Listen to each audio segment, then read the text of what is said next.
সুপ্রিয় শিক্ষার্থীবৃন্দ, সবাইকে স্বাগত তোমাদের প্রিয় চ্যানেল ভয়েস অফ কামাল পাটোয়ারিতে। আশা করি সবাই ভালো আছো। আমিও আল্লাহ পাকের অশেষ মেহেরবানিতে তোমাদের দোয়ায় ভালো আছি। আল্লাহ যে আমাদেরকে এই মহামারী করোনায় এখনও সুস্থ রাখছেন, এই জন্য সবাই আমরা আল্লাহ শুকরিয়া আদায় করি, আলহামদুলিল্লাহ। গত ক্লাসে আমরা আলোচনা করছিলাম চক্রবৃদ্ধি মুনাফা এবং সরল মুনাফা সংক্রান্ত সূত্র এবং চক্রবৃদ্ধি এবং সরল মুনাফার মধ্যে পার্থক্য সংক্রান্ত আমরা কয়েকটা সমস্যার সমাধান করছি। আজকে তোমাদের বইয়ের 11 নম্বর সমস্যা, অনুশীলনী 2-2, অষ্টম শ্রেণী। সেটা হচ্ছে কোনো শহরের বর্তমান জনসংখ্যা 64 লক্ষ। জনসংখ্যা বৃদ্ধির হার প্রতি হাজারে 25 জন। প্রতি হাজারে 25 জন মানে এই কথাটা হচ্ছে কি 1000 জনে 25 জন বাড়ে। এটাকে 100 জনে নিয়ে আসতে পারো, অথবা বৃদ্ধির হার 1000/25 রাখলেও হবে। তাহলে 2 বছর পরে জনসংখ্যা কত হবে?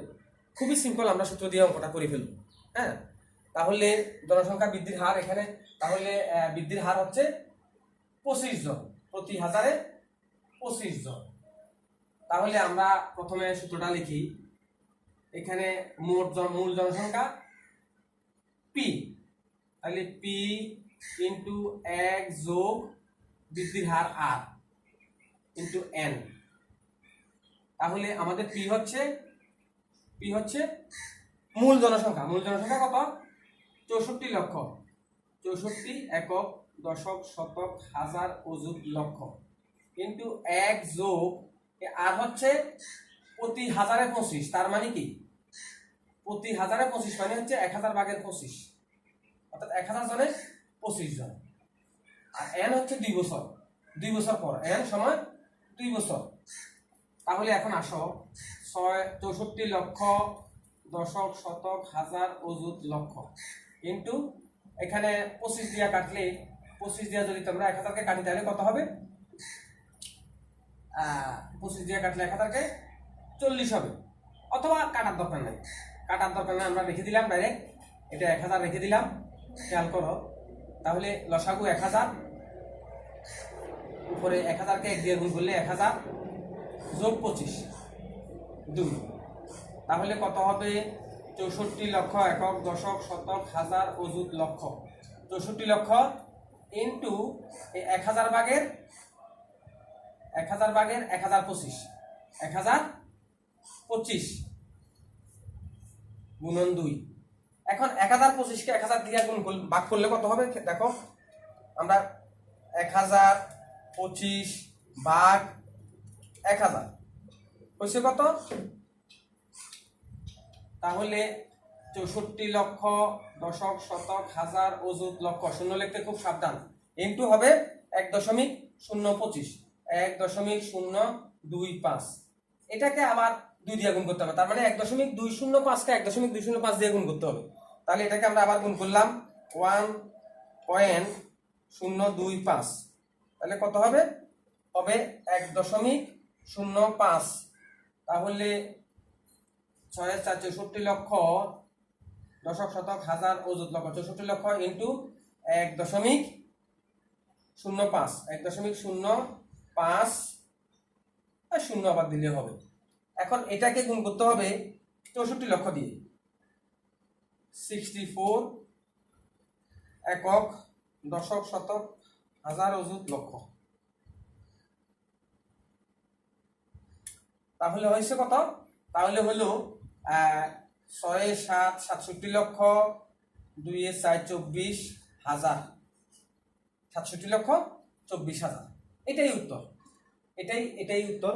খুব সিম্পল অঙ্ক, খালি সূত্র দিয়ে বসাইয়ে যোগ বিয়োগ গুণ ভাগে যেন ভুল না হয়। আর এখানে একটা লক্ষণীয় বিষয়, 1000-25 এই কথাটার অর্থ হচ্ছে 1000 জনে বাড়ে 25 জন। একজনের কত? 100 জনের কত? 100 জনে আসতো এটা সম্ভবত 2.5%। হ্যাঁ, 2.5% মানে 100/2.5। ওইভাবে করলেও হবে, এভাবে করলেও হবে। তোমরা জিনিসটা যদি বুঝো তাহলে ইচ্ছা মতো যেভাবে ইচ্ছা এভাবে করতে পারবে। তাহলে আমরা পেয়ে গেলাম উত্তর 2 বছর পর। সুতরাং 2 বছর পর ওই শহরের ওই শহরের জনসংখ্যা কত হবে? ওই শহরের জনসংখ্যা 67,24,000 হবে। That's okay. এরপরে চলে যাচ্ছি আমরা পরবর্তী সমস্যা, আমরা 12 নাম্বার কি বলছি আমরা একটু দেখি। 12 নাম্বারটা আমরা একটু বোর্ডে লিখি, তারপর তোমাদের সাথে। প্রিয় শিক্ষার্থীবৃন্দ, আমরা 12 নম্বর সমস্যাটা বোর্ডে লিখছি, খেয়াল করো।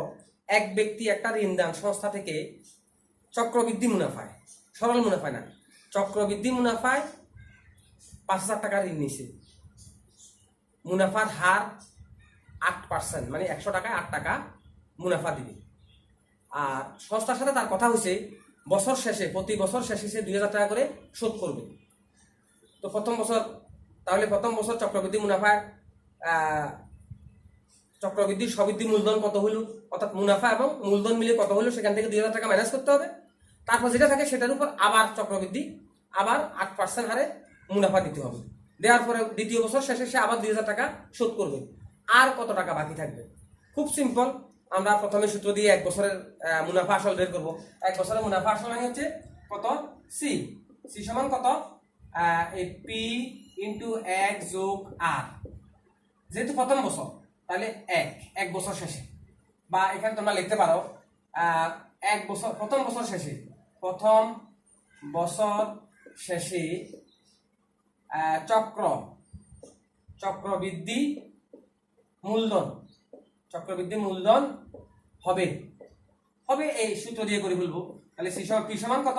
5,000 টাকা ইন্টু 1 যোগ আর সমান কত? 8%। 8% মানে কত? আচ্ছা 8% লিখলাম, 8% 1।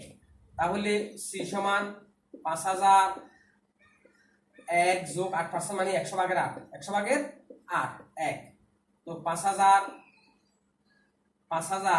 সি সমান 5,000 ইন্টু 100 ভাগের কত হবে? এখানে 100, লসাগু যদি 100 হয় তাহলে 100 যোগ 8, 108 হবে, 108 হবে এখানে। আচ্ছা, তাহলে সি সমান 5,000 ইন্টু 100 ভাগের 108, 100 ভাগের 108 ইন্টু 1।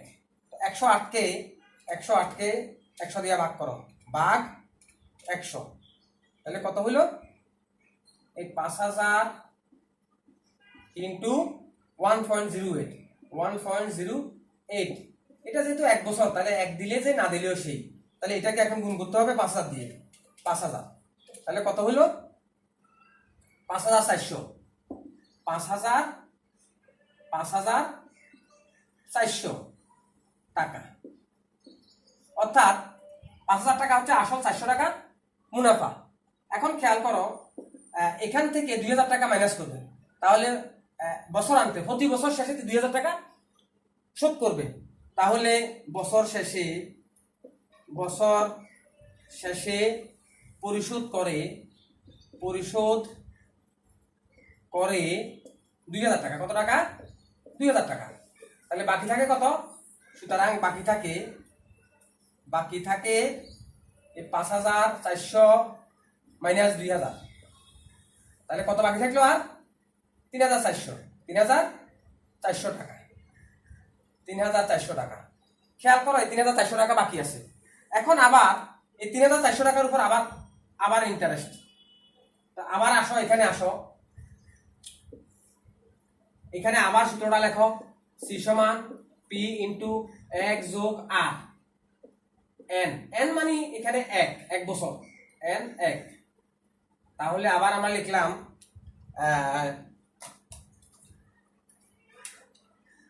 সি সমান কত হবে? 5,000, আগের মতোই 1 যোগ 100 ভাগের 8, একটু সংক্ষেপে করতেছি এবার 1, তো সমান 5,000 100 ভাগের 108, 100 ভাগের 108 কিন্তু এটা 1 দিলেও পারো, না দিলেও পারো। তাহলে 5,000 না, এখন হবে 3,400, ভুল হয়েছে, 2,000 তো মাইনাস হয়ে গেছে, এখন হবে 3,400।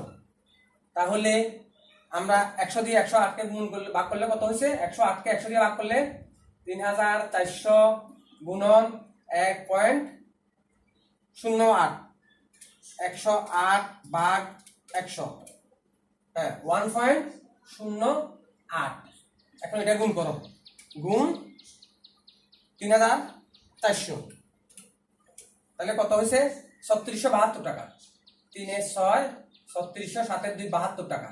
এখন বছর শেষে আবার 2000 টাকা পরিশোধ করছে, তাহলে এখানে লিখতে পারো বছর শেষে 2000 টাকা পরিশোধ করে, 2000 টাকা পরিশোধ করে। সুতরাং বাকি কত থাকবে? আর সুতরাং বাকি থাকবে কত? এই 3672 টাকা থেকে 2000 টাকা মাইনাস করো। সুতরাং দ্বিতীয় কিস্তি পরিশোধ করার পর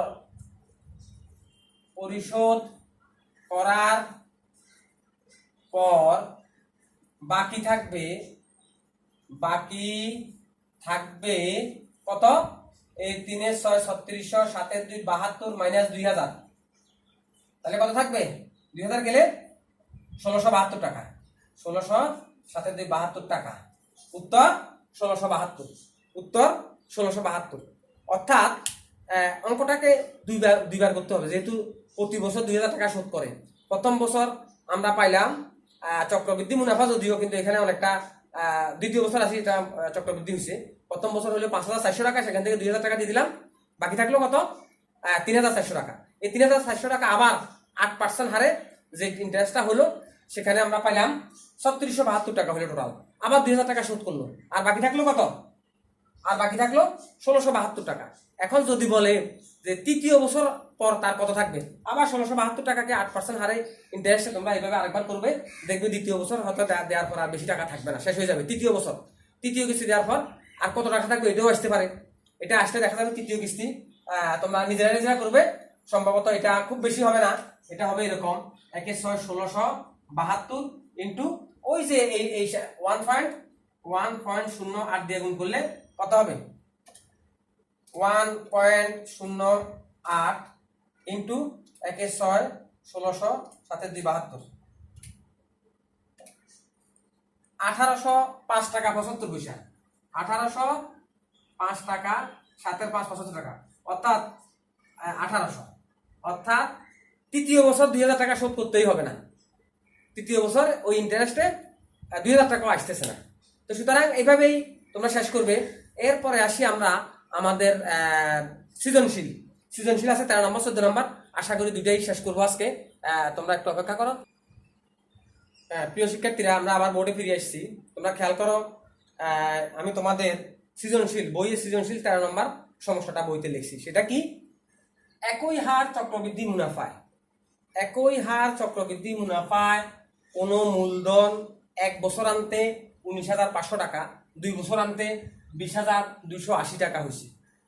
একই হারটা এখানে বলা নাই, হারও বলা নাই, আসলটাও বলা নাই। এখানে আমাদের আসলটা বের করতে হবে, তারপর হারটা বের করতে হবে। আসলটা বের করবো আমরা আমাদের বইয়ের সম্ভবত 9 নম্বর এরকম একটা অঙ্ক 9 নম্বরে করছিলাম। তো এখানে প্রথমে আমাদের ক নাম্বারে চাইছে মুনাফা নির্ণয়ের সূত্রটি লেখো। মুনাফা নির্ণয়ের সূত্র দুইটা, একটা হচ্ছে সরল মুনাফা, একটা হচ্ছে চক্রবৃদ্ধি মুনাফা। একটা সরল মুনাফা, একটা চক্রবৃদ্ধি মুনাফা, খুব ইজি। সরল মুনাফা ক নাম্বার উত্তর লিখে দিবা, সরল মুনাফা সমান আই সমান কি? P R N. P R N এর ব্যাখ্যা দিয়ে দিবা। এখানে পি সমান আসল বা মূলধন,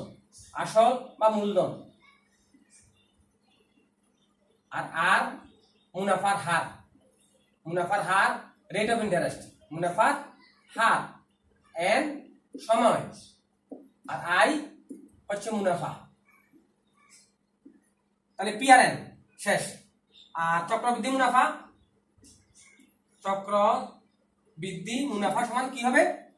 চক্রবৃদ্ধি মুনাফা হচ্ছে প্রথমে আমাদের চক্রবৃদ্ধি মূলধন, যেমন পি ইন্টু 1 যোগ আর বাই এন, আবার মাইনাস পি। অর্থাৎ এখানে যা হবে সেখান থেকে পিটা আসলটা মাইনাস করলে যেটা আসবে সেটা হচ্ছে পি। তাহলে এটাকে অনেক সময় এভাবেও লেখে, এ দিয়ে। এ হচ্ছে চক্রবৃদ্ধি মূলধন থেকে এই পি মাইনাস করলে হয়। তাহলে আমাদের পর উত্তর শেষ। আমরা এই মুনাফাটা লিখে দিব। এখানেও সেম, পি সমান আসল আর হচ্ছে ইন্টারেস্ট, এন হচ্ছে সময় হার। আর এই একটা আসছে সূত্র, এটা আমরা এতে দেখাবো। চক্রবৃদ্ধির সূত্রটা যখন একটু বিশ্লেষণ করব তখন দেখাই দিব এটা কিভাবে আসছে। এখন আসো খ নাম্বার কি বলছে? খ নাম্বার বলছে মূলধন নির্ণয় করো। তাহলে খেয়াল করো, 2 বছর প্রান্তে, 2 বছর প্রান্তে মানে 2 বছর শেষে, 2 বছর শেষে চক্রবৃদ্ধি মূলধন লিখলে হবে। চক্রবৃদ্ধি মূলধন সমান 2 বছর পর কত হয়েছে? 2280 টাকা। 2 বছর 2280 টাকা মানে কি? এটা আমরা আগে সূত্রটা লিখে ফেলি। মূলধন সমান সূত্র হচ্ছে কি আমাদের? সূত্র হচ্ছে পি 1 যোগ আর বাই এন। এন কত? 2 সমান 20,280 টাকা। আর 1 বছর আনতে চক্রবৃদ্ধি মূলধন কত হয়েছে আমাদের? এখানে লেখো পি ইন্টু 1 যোগ আর। এটা হচ্ছে 1 বছর কত হয়েছে? 19,500 টাকা। 19,500 টাকা। টাকা লিখতে পারো, টাকা। এখন খেয়াল করো, এটা সমীকরণ 1, এটা সমীকরণ 1, এটা সমীকরণ 2, যা দিবা তাই। তাহলে এখন সমীকরণ 2 কে 1 দ্বারা ভাগ করব। তো ভাগ করলে কি করতে হবে? খালি এখানে দাগ টানি দাও, ভাগ করে ফেলো। এখানে লেখো সমীকরণ 2 কে 1 দ্বারা ভাগ করে অথবা বিয়োগ করে। তোমাদেরকে গত ক্লাসে বলছি, বিয়োগের সংক্ষিপ্ত রূপ হচ্ছে ভাগ, আর ভাগের এলাবোরেট হচ্ছে বিয়োগ। তো সুতরাং ভাগ করলে হয়, বিয়োগ করলে হয়। খেয়াল করো, এখানে বিয়োগ পি কাটা গেল, আর এখানে আছে 2টা, এখানে আছে 1টা। তাহলে 2টা থেকে এখানে 1 যোগ আর 2টা, এই যে স্কয়ার মানে 2টা, আর নিচে আছে 1টা, 1 যোগ আর। তাহলে একটা কাটা গেল। তো সমান এটা সমান পেলাম কত? এই 0 কাটলাম, আর পেলাম কত? 1 এর 9 1950, আর 2028। আর এর মান 1 প্লাস আর এর মান পেলাম। তাহলে 1 প্লাস আর সমান 1950। এটা কাটাকাটি করি, আর ছোট করা যাবে, আমি করলাম না, এখন পরে দেখাবো। 28। এখন আসো যে কোনো এক জায়গায় এই মানটা বসাই দাও। তাহলে আমাদের 1 বছর আনতে চক্রবৃদ্ধি মূলধন সমান কত ছিল? খেয়াল করো, এই যে পি ইন্টু 1 যোগ আর, এনে 1 দিলাম, সমান 19,500 টাকা। 19,500 টাকা। এখন পি ইন্টু এইটার মান আমরা পাচ্ছি 1 প্লাস আর মান পাচ্ছি আমরা, এটা 1 প্লাস আর মান পাচ্ছি 19,500, উপরে নিচে হচ্ছে 1950, আর উপরে হচ্ছে 2028। এখন খেয়াল করো, সমান 19,500। তো এখন 2028 কে 2028 ভাগ 1950 কত হয়? 1.04। পি ইন্টু 1.04 সমান 19,500। এখন এই পি সমান এই 19,500, এই পাশে এই 1.05, এটা এখানে গুণ আছে, এখানে গিয়ে ভাগ হয়ে যাবে। তাহলে কত হবে? 19,500 ভাগ 1.04। এখন 19,500 কে 1.04 দিয়ে ভাগ করো। 19,500 ভাগ 1.04 কত হয়েছে? 18,750 টাকা। তাহলে পি সমান 18,750 টাকা। তাহলে পি সমান কি? পি সমান মূলধন। পি সমান, আমরা তাহলে মূলধন পেয়ে গেলাম 18,750 টাকা। 18,700 সুতরাং আসল সমান কত? 18,750 টাকা। মুছে ফেললাম। সুতরাং মূলধন কত? 18,750 টাকা। সুতরাং মূলধন মূলধন 18,750 টাকা। ওকে, এখন খেয়াল করো, উত্তর এটাই, খর উত্তর এটাই, মূলধন নির্ণয় করো। এখন আসো একই হারে, এখন হারটা বের করতে হবে আমাদের। এখন খেয়াল করো, তাহলে মুনাফা আসল, এই 19,500 টাকার মধ্যে মুনাফাও আছে আসলও আছে। তাহলে ঘ নাম্বার শুরু হলো। খ হতে পাই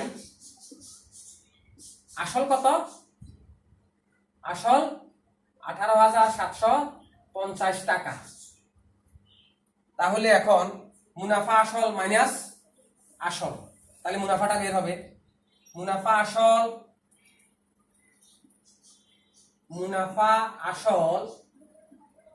মাইনাস আসল মাইনাস কি বাইরে সমান সমান মুনাফা, সমান মুনাফা। তাহলে মুনাফা আসল কত আমাদের? 19,500 টাকা, ওই যে 19,500 টাকা। আর আসল কত? 18,750। তাহলে মাইনাস 19,500, 750 টাকা। তাহলে মুনাফা কত পেলাম? 750 টাকা। এখন মুনাফার হারটা বের করতে হবে।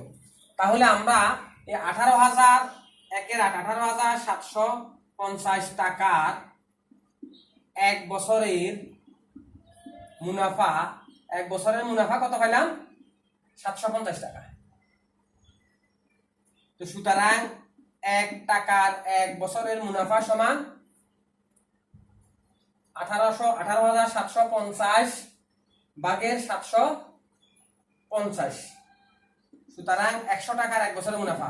আমি সূত্র দিয়ে করাচ্ছি না, ম্যানুয়াল করাচ্ছি। সূত্র দিয়ে করলে তোমরা অনেক সময় ভুল করে ফেলো। ম্যানুয়াল করবে, তাহলে ভুল হওয়ার সম্ভাবনা কম এবং জিনিসটা ভালো বুঝবে। তাহলে 100 টাকার 1 বছর মুনাফা কত হবে? কিন্তু এখানে 100 দিয়ে দিলে হবে। তাহলে খেয়াল করো, এই শূন্য কাটলাম। এখন 5 দিয়ে কাটলে 2, 5 দিয়ে কাটলে কত হয়? 5 3 5 15 থাকে 3 37, 5 7 35 থাকে 2 25, এই 375। 375 দুগুণা 750 সম্ভবত। 375, 307 5 75 গুণ 2, হ্যাঁ 750, 2 বার গেল, এটা 2 বার। তাহলে 2 দুগুণা 4 টাকা। তাহলে মুনাফার হার 4 টাকা। মুনাফার হার কত? 4 টাকা।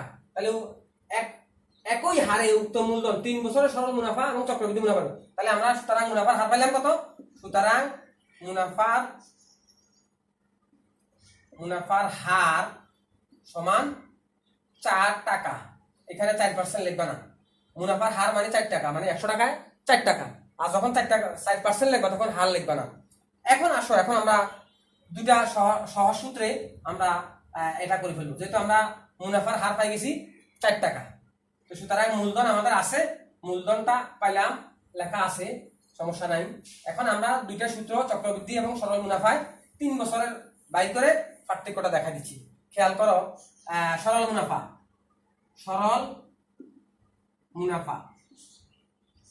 সমান আই সমান কত? P R N. পি সমান কত আমাদের এখানে? পি সমান হচ্ছে পি সমান 18,750 টাকা। পি আসল, পি মানে কি? পি মানে আসল, এটা আসল। আর আর হচ্ছে 4%, আর এন হচ্ছে 3 বছর, 3। তাহলে আমরা সরল মুনাফাটা বের করি। আই সমান পি হচ্ছে কত? 18,750, আর হচ্ছে ইন্টু 100 ভাগের 4, এন হচ্ছে 3। তাহলে এই শূন্য কাটলাম, এই শূন্য কাটলাম, 5 দিয়ে কাটলে 2, 5 দিয়ে কাটলে 3 5 15, 3 37, 5 7 35, 2 5 5 25, 2 দিয়ে কাটলে 2, 3 দুগুণা 6, 6 কে 375 দিয়ে গুণ করো, 375, 307 5 75 ইন্টু 6, 2250 টাকা। তাহলে সরল মুনাফা পাইলাম আমরা কত? 2250 টাকা। সরল মুনাফা 2250 টাকা। এখন চক্রবৃদ্ধি, তাহলে চক্রবৃদ্ধি মুনাফা সমান কত হবে? পি ইন্টু 1 যোগ আর বাই এন মাইনাস আবার পি। এটাকে এ সমানও ধরে। আচ্ছা, তাহলে আমাদের পি সমান কত? আমাদের পি সমান হচ্ছে 18,750 ইন্টু 1 যোগ আর সমান কত? 4%। 4% মানে কি 100 ভাগের 4, 100 ভাগের 4 ইন্টু এন হচ্ছে 3 মাইনাস পি, পিটা পরে মাইনাস করতেছে 18,750। তাহলে এখানে কত হবে? 18,750 এখানে 100 ভাগের 104 হবে গুণন 100 ভাগের 104 গুণ 3 মাইনাস পি। এখন 104 কে 104 ভাগ 100, তাহলে 18,750 ইন্টু এটা হলো কত? 1.04, 1.04, 1.04 কে 3 বার গুণ করতে হবে মাইনাস পি ইন্টু 1.04 ইন্টু 1.04, যেহেতু 3 বছর 3 বার গুণ করতে হবে, এটা 3 বাংলা লেখো, 3 বাংলা লেখো, তাহলে কত হলো? 1.11, 1 তাহলে 18,750 গুণন 1.114, 1.114 মাইনাস হবে 18,750। এখন খেয়াল করো, এটাকে আমরা এখন গুণ করব 18,750 20,888 টাকা, 20,888। আবার একটু রিভিশন দিয়ে দেখি, 20,888। আচ্ছা, আবার একটু রিভিশন দিয়ে দেখি আমি। 1.04 ইন্টু 1.04 ইন্টু 1.04 কত হয়েছে? 1.12, 1.12 হবে এখানে, 124, এটাকে গুণন 18,750, সরি এটা হয়েছে 21,091 টাকা 20 পয়সা। 21,000 এটা হয়েছে সমান সমান 21,091 টাকা 20 পয়সা, 91 টাকা 20 মাইনাস 1/8 18,750। তাহলে এখান থেকে মাইনাস করব 18,750, তাহলে কত থাকলো? 2341 টাকা 20 পয়সা, 2 এর 3, 2341 টাকা 20 পয়সা। এখন পার্থক্য, তাহলে পার্থক্য আগে, সুতরাং এখন এটা উপরে লিখবে, এখান দিয়ে মুছে ফেললাম। সুতরাং সরল মুনাফা ও চক্রবৃদ্ধি মুনাফার পার্থক্য, সুতরাং সরল মুনাফা ও চক্রবৃদ্ধি মুনাফার পার্থক্যটা কিভাবে করব? জাস্ট 2341 টাকা 41.20 মাইনাস 2250 কত হবে? মাইনাস করা, মাইনাস 2250, 91 টাকা 20 পয়সা, 9-1 91.91 টাকা 20, এত টাকা পার্থক্য। আচ্ছা, কথাটা তাহলে বোঝা গেল। তাহলে সূত্র দিয়ে করে ফেলবেন। প্রথমে সরল মুনাফা বের করলাম আমরা, 2250 টাকা হলো। মুনাফার হার কত পাইছি? 4 টাকা, 100 টাকা 4 টাকা। আর আসল কত পাইছি? 18,750 টাকা। তাহলে চক্রবৃদ্ধি মুনাফা সূত্র দিয়ে করলাম, এখানেও চক্রবৃদ্ধি এসছে 2341 টাকা 20 পয়সা। তো 2341 টাকা 20 পয়সা, আর এখানে পেলাম 2250 টাকা, মাইনাস করে দিলাম, পার্থক্যটা চলে আসলো 91 টাকা 20 পয়সা। খুব ইজি, একটু ঠান্ডা মাথায় জিনিসগুলো বুঝে তোমরা আগাবে, আগাবে, তাহলে আগায় যেতে পারবে। আর এখন আরেকটা তোমাদের লাস্টের অঙ্কটা আমি তোমাদেরকে বলে দিচ্ছি, এটা তোমরা করে নিবে, আমি তোমাদেরকে বুঝিয়ে দিচ্ছি। বলা হয়েছে শিপ্রা বড়ুয়া কোনো ব্যাংক থেকে 3,000 টাকা জমা রেখে, 3,000 টাকা জমা রেখে 2 বছর পর মুনাফা সহ 3600 টাকা পেয়েছেন। তাহলে এখানে আমরা বুঝতেছি 2 বছরে সে মুনাফা পাইছে 600 টাকা। যেহেতু 3600 টাকা মুনাফা সহ 3600 টাকা, তাহলে আসল কত? 3,000 টাকা। তো 3600 থেকে 3,000 মাইনাস করলে 600 টাকা। তাহলে সেই 2 বছরের মুনাফা পাইছে 600 টাকা। 1 বছরের মুনাফা কত হবে? 300 টাকা। তো 3000 টাকার 1 বছরের মুনাফা 300 টাকা, 1 টাকার 1 বছরের মুনাফা 3000 ভাগের 300, 100 টাকা 10 টাকা হবে। এটা খুব সিম্পল হিসাব, 10 টাকা পাবে। তাহলে মুনাফার হার কত? 10 টাকা। আরো 3 বছর পর মুনাফা আসল কত হবে? তাহলে আরো 3 বছর, অর্থাৎ 3 বছরে পাইছে 600 টাকা। মুনাফা আসল কত হবে? তাহলে আর 2 বছরে পাইছে 600 টাকা, 1 বছরে 300 টাকা। তাহলে 3 বছরে 3 তিরিকা 900 টাকা। তাহলে 900 টাকা হলে মুনাফা, 900 টাকা আসল, 3000 টাকা। তাহলে কত হবে? 3900 টাকা। খ নম্বরের উত্তর শেষ। এখন 3000 টাকা একই হারে চক্রবৃদ্ধি মুনাফার জন্য জমা রাখলে 2 বছর পর চক্রবৃদ্ধি মূলধন কত হবে? এটা চক্রবৃদ্ধি মূলধন সূত্র দিয়ে করে ফেলবে। আমি দেখা দিচ্ছি, একটু লাস্টটা একটু দেখা দিচ্ছি। খুবই সিম্পল, খুবই সিম্পল। খেয়াল করো, শিপ্রাবুড়ুয়া 3000 টাকা রাখছে, তাহলে 2 বছর। তাহলে পি ইজ ইকুয়াল টু 1 যোগ আর ইন্টু এর মানে হচ্ছে 2, এর মানে 2। তাহলে কত হবে? পি হচ্ছে 3000 টাকা, পি হচ্ছে 3000 ইন্টু 1 যোগ মুনাফার হার কত পাইছি আমরা? 10%। মুনাফার হার 10% মানে কথাটার অর্থ কি? 10%। আচ্ছা, আমি 10% লিখলাম ইন্টু 2। তাহলে 3000 1 যোগ 100 ভাগের 10, এটা কাটলাম। এখানে 2, 3000 এটা হলো 10 ভাগের 11 হবে, ইন্টু 10 ভাগের 11 বাই 2। 11কে 10 দিয়ে ভাগ করলে 1.1 হবে আর কি। 11 ভাগ 10 হলো কত? 1.1 ইন্টু 1.1। তাহলে কত হবে? 1.21। তাহলে 3000 ইন্টু এটাকে 2 বার গুণ করলে, প্রথমে এটাকে ভাগ করলে হবে 1.1, এটাকে আবার 2 বার গুণ করলে কত হবে? 1.21। তাহলে 1.21 কে গুণ করতে হবে 3000 দিয়ে। 3000 কত হলো? 3630 টাকা। 3630 টাকা। সিম্পল অঙ্ক শেষ হয়ে গেছে। তাহলে আমরা তোমাদের 14 নম্বরটাও বলে দিলাম, 14 নম্বরটাও বুঝিয়ে দিলাম। এখানে শেষ হয়ে গেল। এখন তোমরা নিজেরা দেখবে, এই চ্যাপ্টার থেকে একটা অঙ্ক তোমরা মাস্ট পাবে, সারা জীবন পাবে। চাকরির পরীক্ষা, ক্লাস 10-এ গেলে, অথবা নিজের এগুলো একটু আত্মস্থ করে নেবেন। সারা জীবন তুমি ব্যবসা বাণিজ্য করলে, ব্যাংক থেকে লোন নিবে, ব্যাংক আলাদা তোমাকে দেখবে যে মাঝে মধ্যে একেবারে মানে শেষ করে দিবে। এমন একটা সুদের চক্রের মধ্যে তোমাকে ফেলে দিবে, তুমি সেখান থেকে বের হওয়া তোমার জন্য অনেক কষ্ট হবে। সুতরাং এই জিনিসগুলো নিজের জীবনের জন্য দরকার। আবার বলছি, গণিতটা বুঝতে জীবনটা অনেক কঠিন হয়ে যাবে, কারণ পৃথিবীটা চলে গণিতের হিসাবে।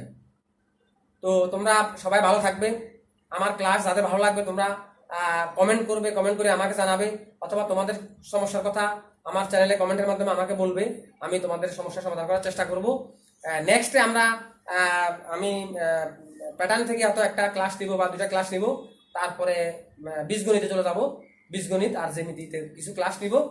পাটিগণিত প্রায় শেষ। 2.1, 2.2, অনুশীলনী 3 পরিমাপ, এখানে সব ক্লাস দিয়ে দিছি। তোমরা যারা আমার চ্যানেলে নতুন তারা সাবস্ক্রাইব করে রাখবে, আর যারা আগে থেকে আসো তোমরা দেখবে আর শেয়ার করবে, যাতে তোমাদের বন্ধুরা, সারা দেশের ছাত্ররা, ক্লাস 8-এর ছাত্ররা উপকৃত হতে পারে। তাহলে আমি আমার শ্রমটা সার্থক বলে মনে করব। সবাই ভালো থাকবে, সুস্থ থাকবে, ঘরে থাকবে, প্রয়োজন ব্যতিরেকে বাইর হবে না। আমরা সবার জন্য দোয়া করব, আল্লাহ যেন আমাদের সবাইকে রক্ষা করে। কারণ যে কোনো মুহূর্তে আমরা যে কেউ অসুস্থ হতে পারি, যে কেউ পৃথিবী থেকে চলে যেতে পারি। সুতরাং সবার জন্য আমরা দোয়া করব। আল্লাহ হাফেজ, আসসালামু আলাইকুম।